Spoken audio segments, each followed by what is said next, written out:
Okay, today we're just going to go over the carotid protocol real quick. Typically, you're going to do this on the left and right in a clinical setting. So we're just going to keep it pretty simple. We're going to start at trans. The first thing you want to do is you want to find that proximal CCA. You're also going to see the jugular right next to it if that's a good indicator to help you find it. You're going to get that. You're going to want to go ahead and put color compare, and then you move into mid. And you're going to do the exact same thing. You're going to put color compare and then also get the trans distal CCA with color compare.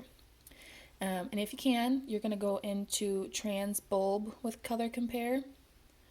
And then also you're going to angle up a little bit more and you're going to find that bifurcation into the ICA and the ECA. And you're going to want to throw color compare on that as well. So the transverse is pretty short, and then you move into your long imaging plane.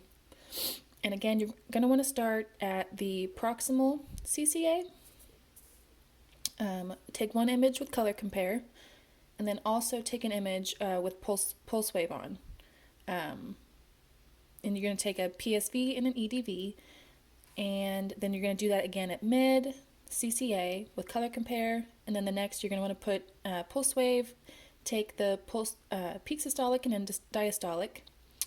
And then move into the distal CCA. Again, color compare image, and also a pulse wave with the peak systolic and end diastolic. And then long bulb with color compare. You don't need to worry about taking a pulse wave here because there's a lot of turbulence, and the turbulence is totally normal, it's natural, but it wouldn't make any sense to take a pulse wave here. And at this point, you can go ahead and try to get an image of your ECA. And it will be a high resistance vessel. So go ahead and get a color compare on this, and then put pulse wave and peak systolic and diastolic measurements. And it can be tricky kind of differentiating between the ICA and the ECA, but the major fact is that the ICA is where the bulb occurs, where that turbulence occurs, and that pretty much slows everything down. And in the ECA, that does not occur, so everything's still pretty high resistance. But after the ECA, you're going to go ahead and move into the ICA, and it's just super narrow, tiny little rocking movements. You're going to want to get the prox ICA with color compare, and again with pulse wave, and take your measurements of the peak systolic and end diastolic. Do that again at mid ICA with color compare, pulse wave, take peak systolic, end diastolic, and then distal ICA. And you can be pretty much anywhere on their neck at this point. It can be lower in the neck, it can be all the way up into their ear. It just kind of depends on their anatomy.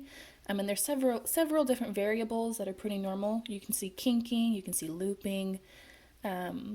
But so long as there's normal measurements and normal color compare, then it's not much to worry about unless there's some odd measurements going on. And so after you get the distal ICA with the peak systolic and end diastolic, you're going to want to try to get the vertebral, which you will see once you get the ICA. If you're lucky, you can rock it just a little bit back and forth and try to pull that vertebral into the image. It will be posterior to the ICA. It'll be deeper into the body. And once you find it, it's going to be a little bit smaller in comparison, but you want to go ahead and put color compare and take pulse wave and try to measure the peak systolic and end diastolic. And then at that point, you're going to want to and go and do the exact same thing on the patient's left. It is a little bit different once you're in trans because you're not coming off of the innominate. On this side, you're just straight subclavian and straight carotid. And so your distal images can be slightly different, but at that point, it's really not that much of a difference. So again, prox CCA with color compare, mid CCA with color compare, and distal CCA with color compare. Again, get that bulb, throw the color compare on there, and then pull in that bifurcation and put color compare on it as well. So that should be about 5 transverse images.